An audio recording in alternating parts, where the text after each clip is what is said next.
മദ്യനിർമ്മാണ രംഗത്തെ മുൻനിര കമ്പനികളിൽ ഒന്നായ മോഹൻ മേക്കിംഗ് ലിമിറ്റഡിന്റെ പ്രശസ്തമായ ഓൾഡ് മങ്ക് റമ്പിനെ കോപ്പിയടിച്ചെന്ന കേസിൽ ഓൾഡ് മിശ്രം നിർമ്മാതാക്കളായ എസ്റ്റോൺ റോമൻ ബ്രൂവറി കമ്പനിക്കെതിരെ ഹിമാചൽ പ്രദേശ് ഹൈക്കോടതിയുടെ നിർണായക ഉത്തരവ്. ഇനി ഒരു ഉത്തരവ് വരുന്നതുവരെ ഓൾഡ് മിശ്രമിന്റെ വിൽപ്പന നിർത്തിവെക്കാനാണ് കോടതിയുടെ ഉത്തരവ്. മോഹൻ മേക്കിംഗ് ലിമിറ്റഡിന്റെ ഹർജിയിലാണ് കോടതി ഇടപെടൽ. രാജ്യത്ത് ഏറ്റവും കൂടുതൽ വിറ്റഴിക്കപ്പെടുന്ന മദ്യ ബ്രാൻഡുകളിൽ ഒന്നാണ് ഓൾഡ് മങ്ക് റം. 1855 സ്ഥാപിതമായ കമ്പനിയാണ് മോഹൻ മേക്കിൻ.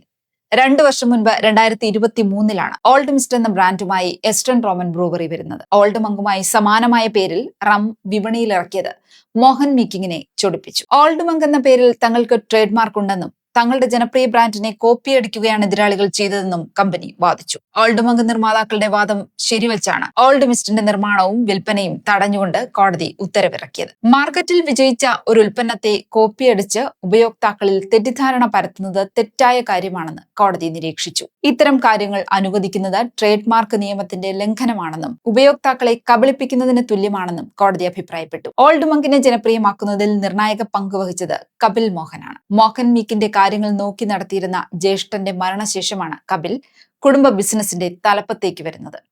സൈനികനായിരുന്ന കപിലിന്റെ നേതൃത്വത്തിൽ കമ്പനി വലിയ വളർച്ചയാണ് നേടിയത്. 2018 88ാമത്തെ വയസ്സിലാണ് അദ്ദേഹം അന്തരിക്കുന്നത്. ഇന്ന് UK, USA, Russia, Germany, Japan, Canada, Kenya, New Zealand, UAE എന്നിവ ഉൾപ്പെടെ 50-ലധികം രാജ്യങ്ങളിൽ ഓൾഡ് മങ്ക് റമ്മിന് വിപണിയുണ്ട്. നിരവധി അവാർഡുകളും ഈ ബ്രാൻഡ് സ്വന്തമാക്കിയിട്ടുണ്ട്.